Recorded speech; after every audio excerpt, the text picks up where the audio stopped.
We had high expectation. Every financial year, government made a commitment to inject in 2.1 trillion every financial year.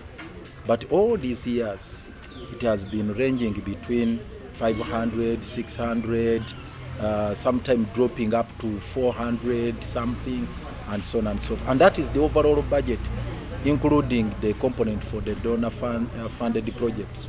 The biggest portion of this budget has always actually been recurrent. It's just consumptive budget. It's not a development budget. It's the reason you've seen infrastructure decay. What could be that major problem, or what could be that major hindrance that failed KCCA to hit this target? I think the biggest challenge has been the political will. The political will, in a sense that General Museveni and his team did not give Kampala the priority it deserved.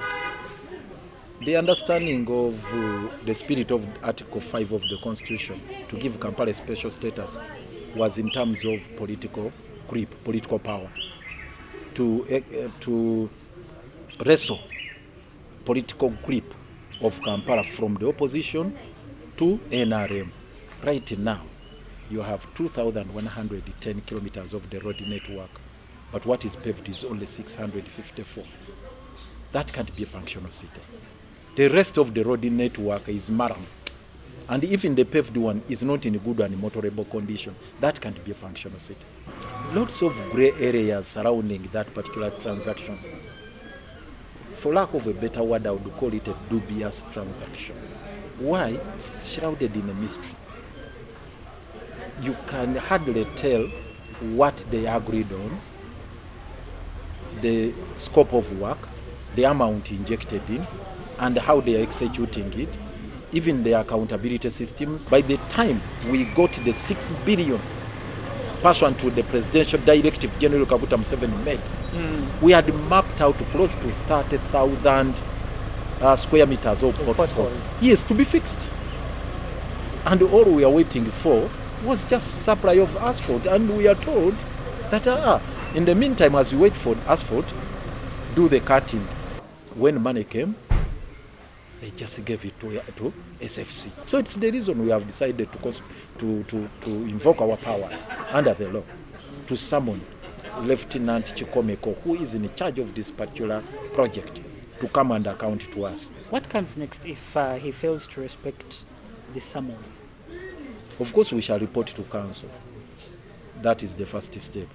There are also options of raising this matter with accountability committees in Parliament. We also have an option of court. Chitez has to be decommissioned. Unfortunately, when we asked how much it would cost, they said 26 billion to have it decommissioned. And that money is not provided for in this particular budget. There is an extension of 4 acres that we bought, which has also been developed. It requires about 5 to 6 billion to be put in some reasonable state. There is no web bridge, no leachate treatment plant. For all intents and purposes, Chitez is not a landfill. It's just a dump site.